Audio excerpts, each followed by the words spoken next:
They put a paper placemat in front of me.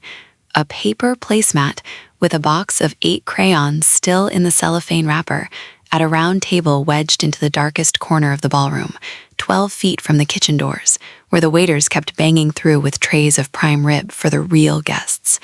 I was 38 years old.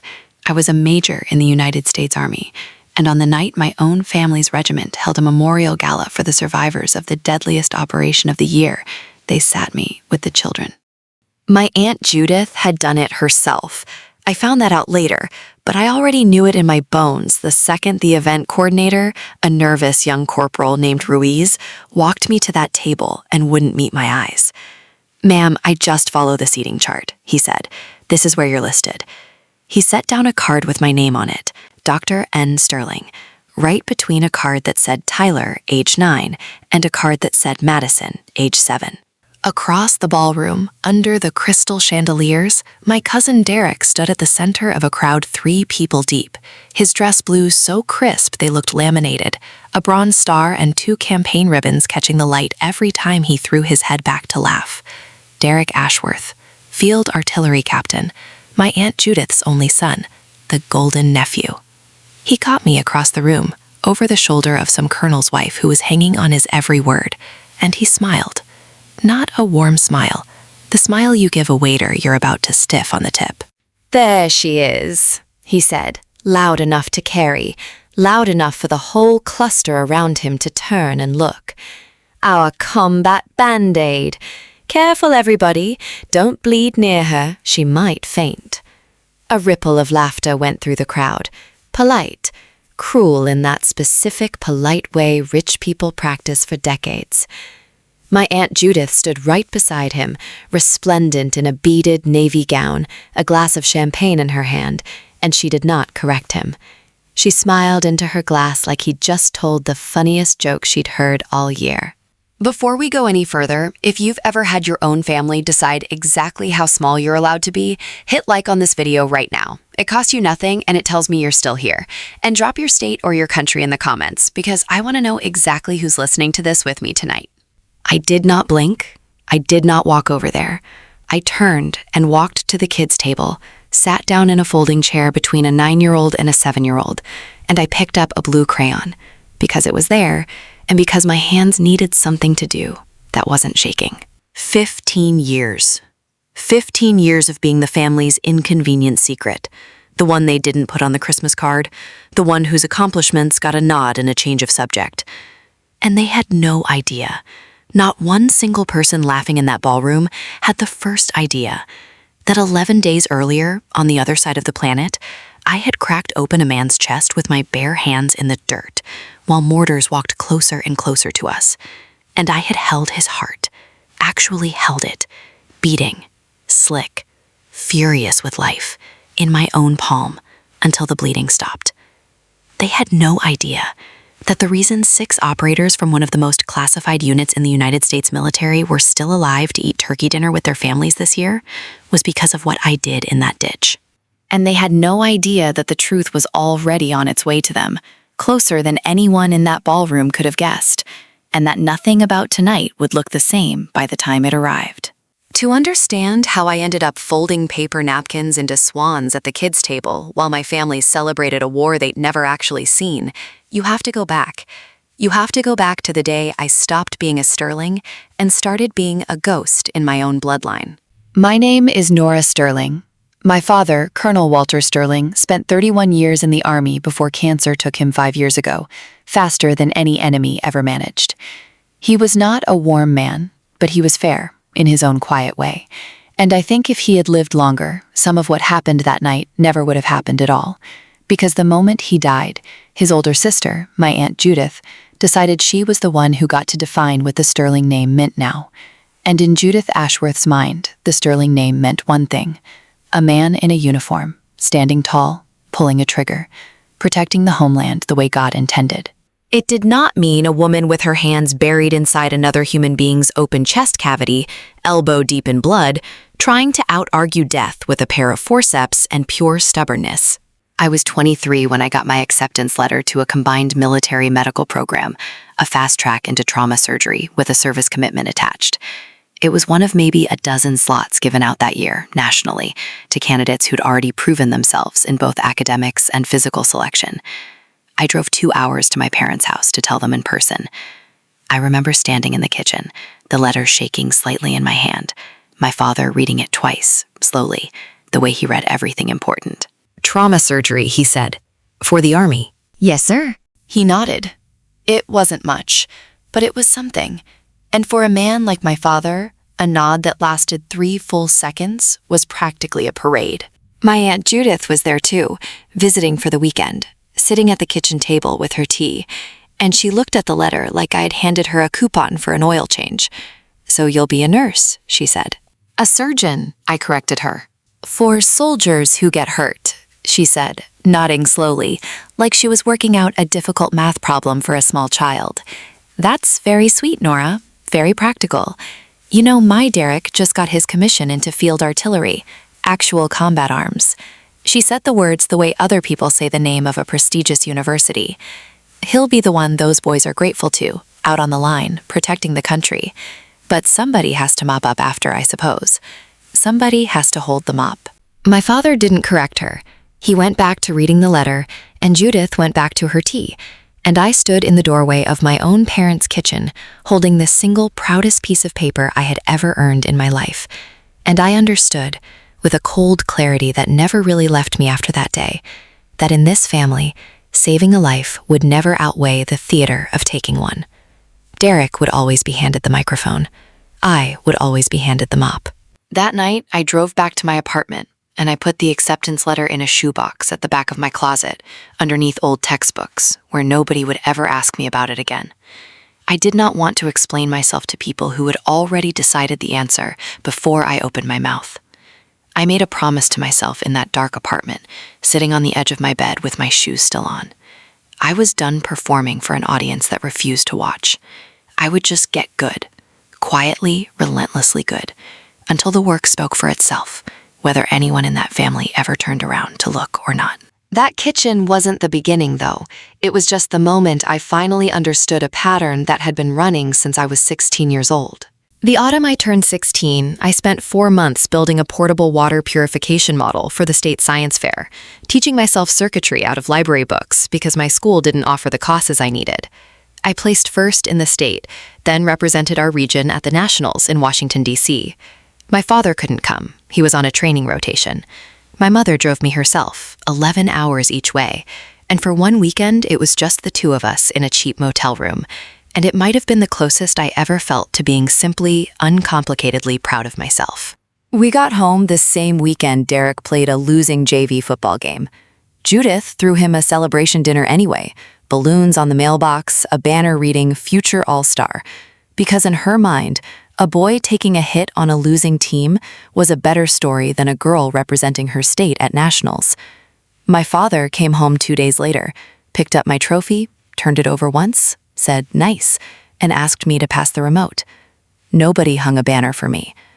I put the trophy in my closet, next to where the acceptance letter would go 7 years later, and understood, even at 16, that whatever I built with my own 2 hands would never be as loud in this family as whatever Derek did with a crowd watching.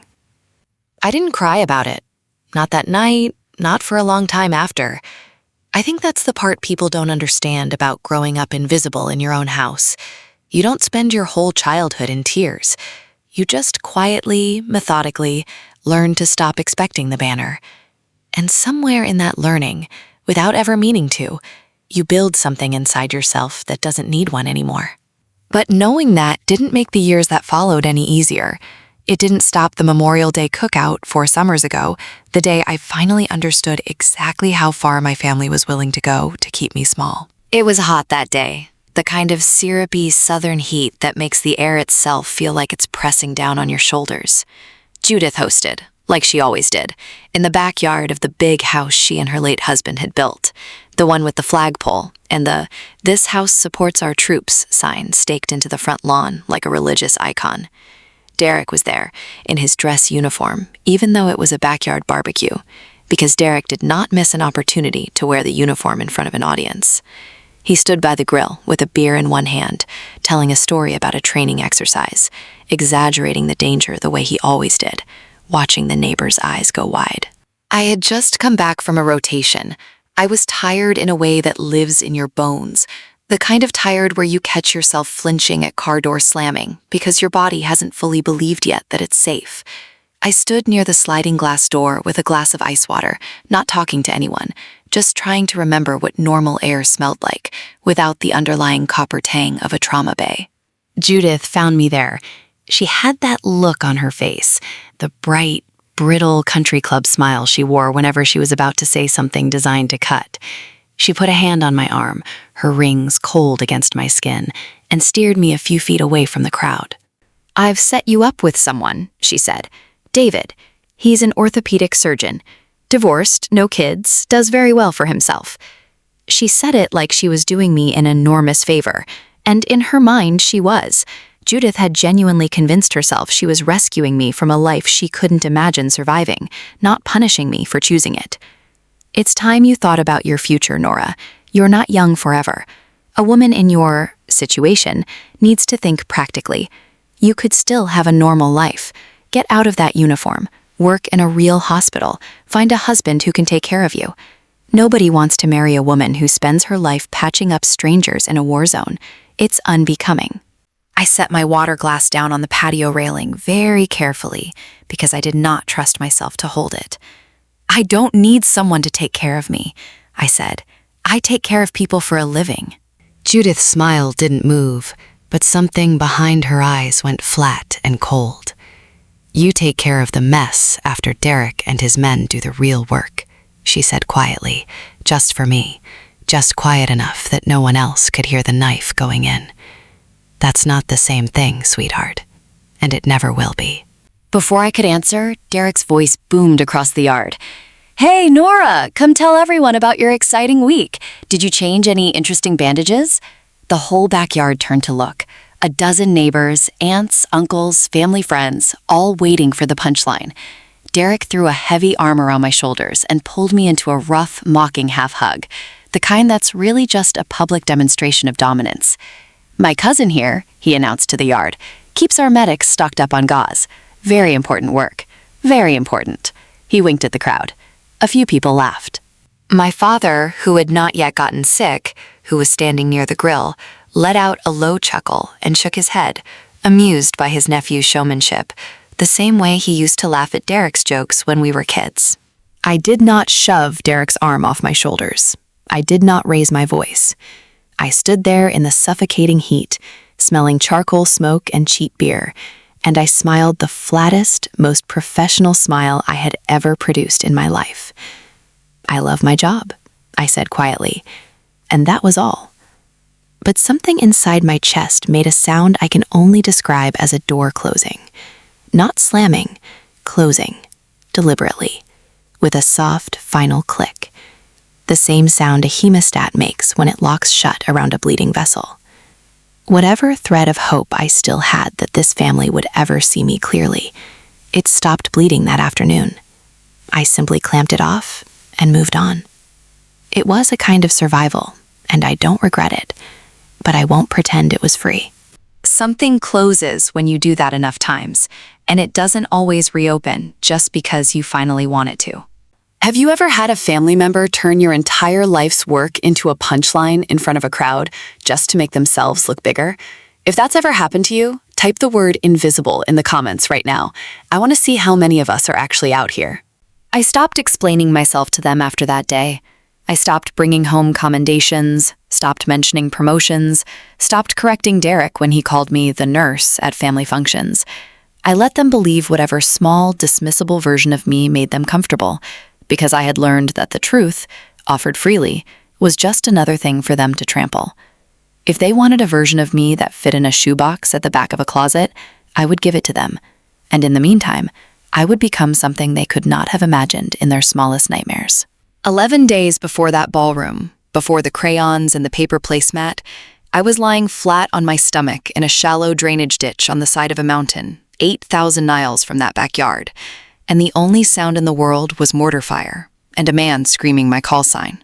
I am the lead trauma surgeon attached to a small joint special operations surgical element, 6 of us total, trained to jump, trained to fight our way in if we have to, trained to open a human chest cavity in the dirt with a headlamp and a set of instruments that fit in a backpack.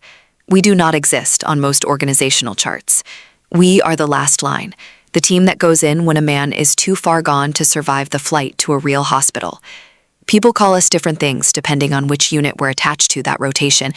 That week, we were attached to a 6-man element on a hostage recovery operation in a mountain valley I am not permitted to name, in support of an operation the Army would later call, in the sanitized language of an after-action report, Operation Widow's Ridge. I'd met Captain Marcus Doyle exactly twice before that night. Once at a mission brief, once in a chow line, where he'd asked me, half joking, whether the surgeon ever actually got to sleep. He had the kind of quiet, economical confidence that good operators carry. No wasted words, no swagger, the polar opposite of every uniform I'd grown up watching perform for a backyard crowd. I remember thinking, in that chow line, that I hoped I'd never actually have to work on him. You don't say that out loud in this job. You think it about every single person you brief with, and you carry it quietly, and you try not to let it slow your hands down if the day ever comes. The day came 4 nights later. The extraction had gone wrong in the last 90 seconds. It always does, if it's going to. The team had the hostages, they were moving to the exfil point, and a mortar position the intelligence had missed opened up on the ridge above them. I was 300 meters back with the quick reaction element when the radio call came through, and it wasn't the voice of a soldier reporting a casualty. It was raw human panic, the kind that strips rank and training right off a man and leaves just an animal begging for help. Doc, we need Doc. We need Doc right now. Captain's hit. He's hit bad. Chest. He's not... Doc, go, go, go. I do not remember deciding to run. My body simply did it. I remember the weight of my aid bag slamming against my spine with every stride. I remember the dry, thin mountain air burning in my lungs. I remember rounds cracking somewhere off to my left that I did not have time to be afraid of, because fear is a luxury item, and I did not have room for it in my pack that night. The mountain air that night was thin and sharp enough to hurt going down, and the smell that hit me first, before I ever reached him, was the same one I'd carry home with me for weeks afterward without meaning to. Hot metal, churned dirt, and underneath it, unmistakably, blood. More of it than any one man's body should be able to lose and still be talking. Captain Marcus Doyle was on his back in that drainage ditch when I got to him, and I will never forget what I saw, because it is the kind of thing that reorganizes a person's understanding of how fragile the human body actually is. Shrapnel had opened his chest wall. Every breath he tried to take made a wet, sucking sound, air pulling in through the wound instead of his airway, his lung collapsing in real time in front of me. His blood pressure was cratering. His men were kneeling around him in a ragged circle, 3 of them laying down suppressing fire in 3 directions at once, and the other 2 staring at me with the specific, desperate expression of men who have just realized that the only thing standing between their commanding officer and a body bag is a 140-pound woman with a headlamp and a scalpel. "Clear him a space," I said. My voice came out steady. It always does in that moment. The panic gets locked away somewhere I can retrieve later, when it's safe, when it's useful, and what's left is just clean, cold function. I sealed the sucking chest wound first, 3-sided dressing, bought us a few seconds. But his pressure kept dropping, and his neck veins were bulging, and I knew, with the particular certainty you only get from having seen this exact thing kill 3 other men in your career, that blood was filling the sac around his heart, squeezing it until it couldn't beat anymore. Cardiac tamponade. He had minutes, maybe less. "I need to open him," I said. One of his men, a huge sergeant with blood not his own smeared across his face, looked at me like I'd suggested something insane. "Open him here?" "He dies in the next 4 minutes if I don't," I said. "Hold him down. Hold the light. Do not let go of either." A mortar round hit maybe 40 meters up the slope. Dirt and rock rained down across my back. I did not look up. I made the incision. I am not going to describe every detail of what happened in that ditch, because some things belong to the men who were there, and to God, and to nobody else. What I will tell you is this. I opened Marcus Doyle's chest with a folding knife I sterilized with the last of a bottle of alcohol wipes, because the real instruments were still in the pack that hadn't caught up to me yet. I found the wound in the sack around his heart with 2 fingers, in the dark, by feel, while a 19-year-old private held a red lens flashlight in a hand that was shaking so badly I had to tell him twice to steady it. I held that man's heart in my palm, his actual heart, warm, frantic, fighting, and I released the pressure that was strangling it, and I felt it change under my fingers, felt it go from a weak, thready flutter to a strong, furious, living beat, right there in my hand, while mortar rounds walked closer up the ridge, and somebody's radio kept screaming for an exfil bird that was still 4 minutes out. 4 minutes is a long time to hold a man's heart in your hand and will it to keep beating. It kept beating. We got him stable enough to move. We got him on the bird. He survived the flight, survived the field hospital, survived the transfer stateside. And the last I heard before I flew home myself, Captain Marcus Doyle was expected to make a full recovery. Somewhere in the chaos of that ditch, over the radio, I heard one of his men say something into his headset that I didn't think about again until much later. Tell command Doc saved him. Tell them the hand of God pulled him back. I didn't think anything of it at the time. You say a lot of things in a ditch with your captain's blood on your hands. I assumed it would stay there, in that valley, one more story that never leaves the people who lived it. I did not know, could not have known, that 6 men do not forget a thing like that. I did not know that when their command found out there was a joint memorial gala happening stateside for the survivors and the fallen of Operation Widow's Ridge, the exact same event my own family's regiment was hosting, because Derek's artillery battalion had technically provided some of the fire support for the operation, a fact he would spend the entire evening turning into an epic. I did not know that Captain Doyle's team would be flown in directly to be honored as the guests the entire ceremony existed for. And I certainly did not know that nobody, not the event planners, not my Aunt Judith, not the United States Army, had bothered to tell me any of it, because in the paperwork, in the official record, I was listed simply as attached medical support. A footnote, the MOP, just like Judith always said. I flew home 11 days before the gala. I did not tell my family what had happened on that ridge, because I never told them anything anymore, and because most of it was still classified anyway, and because some small, tired part of me had simply stopped expecting them to care. My mother called me 2 nights before the event. I remember sitting on the edge of my bed, still not fully unpacked, the dog tags, though I didn't know it yet, still 2 days away from ever touching my hand. "Please, just come and be pleasant," she said. "Derek's worked so hard for this. Judith already had to move you off the main floor once the RSVP numbers came in tight, so you're at one of the smaller tables near the back. I hope that's all right. It's really more about the families of the men who did the fighting, sweetheart. You understand." I told her I understood. I did not tell her that 11 days earlier I'd had another man's heart in my hand. I didn't have the energy left to explain a war to people who'd never once asked me a single real question about it in 15 years. I said I'd be there, hung up the phone, and sat very still in the dark for a long time, the way I always did after a call like that, waiting for the old ache to pass through and empty out. I put my dress uniform in a garment bag, RSVP'd because my mother begged me to come, for the family, Nora, just once, don't make a scene, and I drove to Fort Hollis with absolutely no idea that I was about to become the center of the exact scene my mother was so afraid of. Which brings us back to that folding chair, that paper placemat, that blue crayon in my hand. The ballroom at Fort Hollis's Officers Club was packed that night. Nearly 400 people, families of the fallen, survivors, dignitaries, half the regiment's leadership in their mess dress, chandeliers throwing gold light across white tablecloths. Somewhere outside those tall windows, past the terrace, the base's parade field stretched out flat and dark toward the tree line.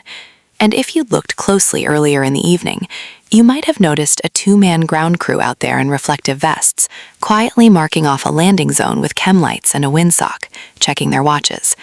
Nobody at my table noticed. Nobody at my table was watching the parade field. We were coloring. The program moved along the way these things do. An invocation, a moment of silence for the fallen, a slideshow of photographs that made half the room cry, a rear admiral getting a speech about sacrifice that ran 12 minutes too long. From my corner, I watched the whole room through gaps between the servers' trays, the gold braid, the polished shoes, the careful, practiced grief of people who understood exactly how to grieve in public without ever disturbing their hairstyles. Tyler, beside me, had given up on his crayons and fallen asleep against my arm somewhere around the 8th minute of the Admiral's speech, and I remember sitting very still so I wouldn't wake him, grateful, in a strange way, for the excuse to stay small and quiet in my corner a little longer. And then the MC called Derek's name, and my cousin walked up to that podium in his dress blues, chest full of ribbons, and he owned that stage like it had been built specifically to hold him. On the night of the operation, Derek said, his voice smooth, practiced, pitched perfectly for a room this size. I was forward with my battery, directing fire support danger close to our own element, under direct enemy contact. He paused, letting the silence do the work, letting 400 people lean forward in the chairs. I won't lie to you, there were moments I didn't think I'd make it off that ridge, but you don't think about that in the moment. You think about your brothers. You think about doing whatever it takes to bring them home. Applause, warm and rolling, moved through the room. My Aunt Judith, seated at the head table in her beaded gown, dabbed at her eyes with a napkin, like she was watching her son accept an Oscar. My mother clapped along, glancing once toward my dark corner table with an apologetic little wince that did nothing at all. I sat between a 9-year-old and a 7-year-old, and I knew, because I had been in that operations center that night, because I had heard the actual radio traffic, that Derek Ashworth had spent the entire firefight inside a hardened concrete bunker 4 kilometers from the contact, refusing 3 separate direct orders from his own battery commander to move forward to a spotting position, because the enemy mortar fire had him too frightened to leave cover. I knew that the fire support Captain Doyle's team so desperately needed had been delayed by nearly 6 critical minutes, because the man calling the corrections wouldn't leave the safety of that bunker until the contact had already nearly ended on its own. I knew, sitting there with a blue crayon in my hand, while 400 people applauded my cousin's fiction, that if Marcus Doyle had died on that ridge, part of the reason would have had my cousin's name attached to it, quietly, in a report almost nobody would ever read. I did not stand up. I did not correct him. I had promised myself 4 years earlier on that scorching patio that I would never again explain my worth to people who had already decided the answer. So I sat in the dark corner of that ballroom, and I let my cousin take his standing ovation for a war he had watched from underground. And I told myself, the way I always told myself, that the truth doesn't need an audience's permission to be true. It waits. It doesn't need me to defend it. I had no idea how soon it was going to stop waiting. The doors at the far end of the terrace, the ones leading out to the parade field, were still shut when the sound reached the room.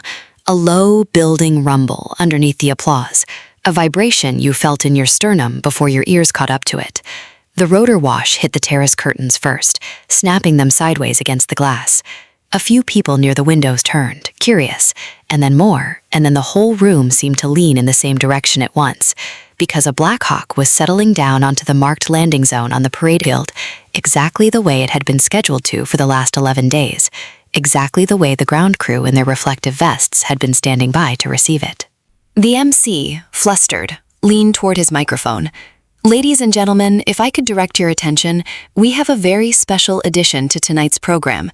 Joining us as guests of honor, straight from post-deployment clearance at Pope Field, is the element responsible for the successful hostage recovery on Operation Widow's Ridge. The terrace doors opened. The rotor wash rolled in ahead of them, cold, carrying the smell of jet fuel and dust, and the particular exhaustion of men who had spent the last 11 days in medical holdover and out-processing instead of showering and sleeping like normal human beings. 6 men walked in from the dark, still in their field uniforms because their dress uniforms hadn't caught up with their gear yet. Dust from a live fire range they'd been pulled off of that afternoon still ground into the seams of their boots. At the front of them, walking with the careful, deliberate gait of a man whose sternum had been wired back together 11 days earlier, was Captain Marcus Doyle. Derek was still standing near the podium, and I watched my cousin's whole posture change in real time. Shoulders back, chin up, a fresh smile assembling itself on his face. the smile of a man about to shake hands with real heroes and let their reflected glory settle over him for the cameras. He took one step toward them, hand already extending. Captain Doyle walked past him like he wasn't there. The 6 of them didn't slow down at the head table. They didn't glance at the rear admiral. They crossed that ballroom in a straight, unbroken line, boots striking the marble floor in a rhythm that made 400 conversations die at once, and they walked directly toward the darkest corner of the room, toward a round table with a paper placemat and a box of crayons, and a 9-year-old boy who had just gone completely still with his mouth open. They stopped in front of me, and then in perfect unison, without a word of command, all 6 of them reached up and pulled the tan berets off their heads and held them over their hearts. And Captain Marcus Doyle, still favoring his left side where the shrapnel had gone in, still moving like every breath cost him something, looked down at me, sitting in a child's folding chair with a blue crayon still in my hand, and he said, loud enough that every single person in that ballroom heard it, "Ma'am, on behalf of my team, thank you for the hand of God." I could hear 400 people not breathing. "I don't understand," said the rear admiral from the head table, and Doyle turned toward the room, toward all of them, and he did not soften it, because there was nothing left in him that night to soften anything with. 11 days ago, Doyle said, and his voice carried the way voices do when a man has nothing left to lose by being honest. I was bleeding out in a ditch on the side of a mountain, my chest open. This woman, he looked back down at me, held my heart in her hand until it started working again. I am standing in this room tonight, in front of my family, because Major Nora Sterling would not let me die. He reached into his jacket and produced something small, wrapped in a strip of gauze gone brown and stiff with old dried blood, and he set it gently on the paper placemat in front of me. "That's my dog tags. Wore them into that ditch.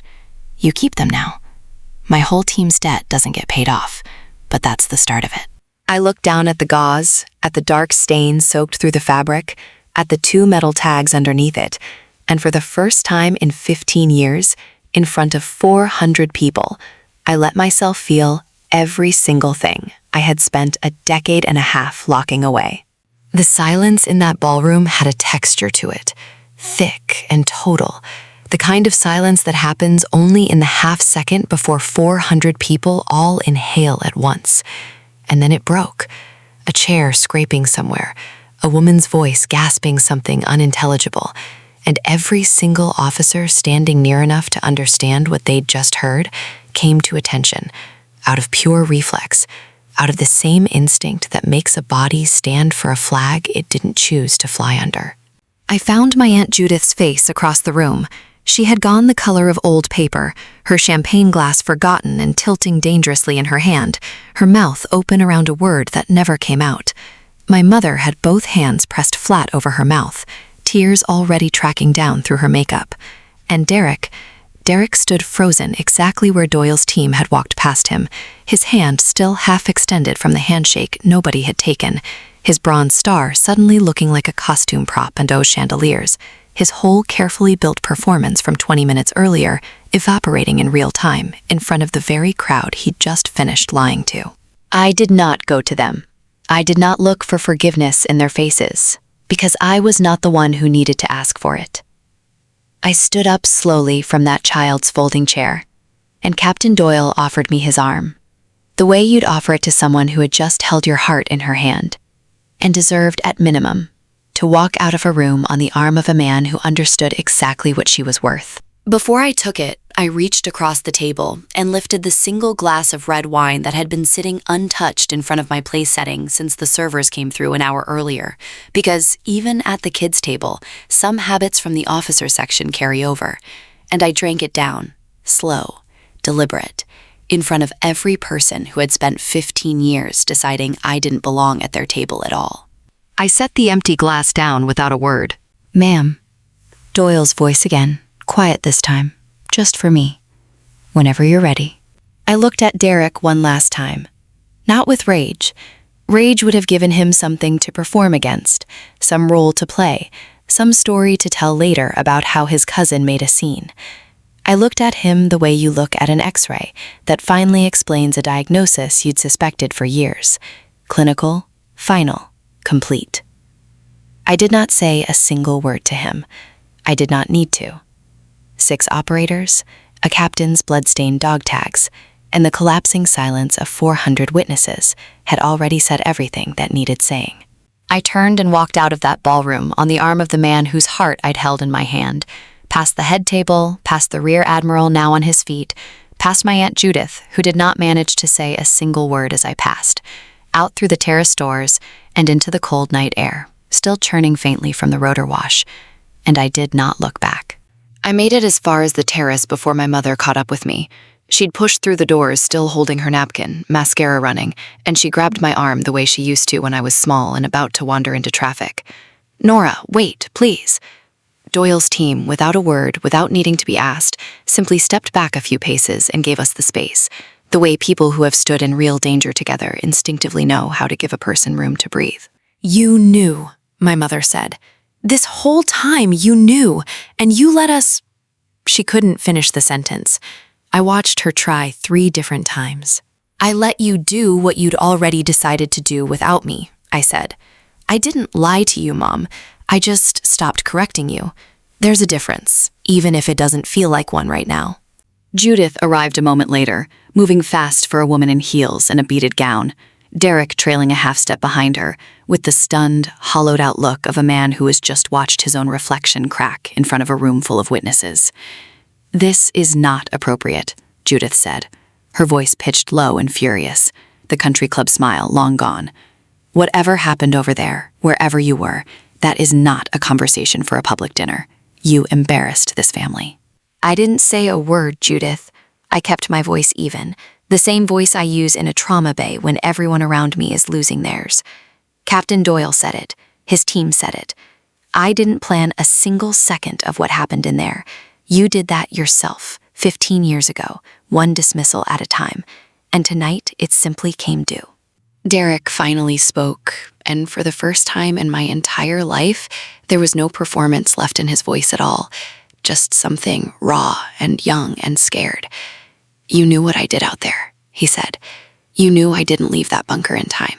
You could have said something up on that stage tonight, and you didn't. Why didn't you say something?" "Because I don't need an audience to know what's true," I said. "I only came here tonight to sit at whatever table you gave me and go home. You're the one who needed the microphone, Derek. I never did." I looked at the 3 of them, one at a time. My mother's tear-streaked face, Judith's furious mask finally slipping, Derek's borrowed bravery gone entirely out of him. "I'm not angry that you didn't understand what I do. I'm angry that you never once tried." I didn't wait for an answer.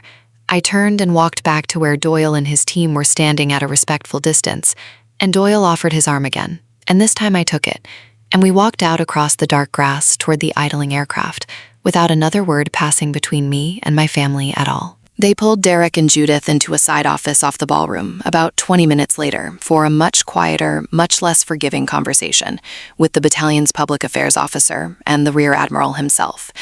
I heard about the worst of it after, in pieces, from my mother, who called me 3 days later, crying and asking how I could have kept this from them for so long, as if 15 years of being handed a coloring book instead of a microphone hadn't already answered that question 100 times over.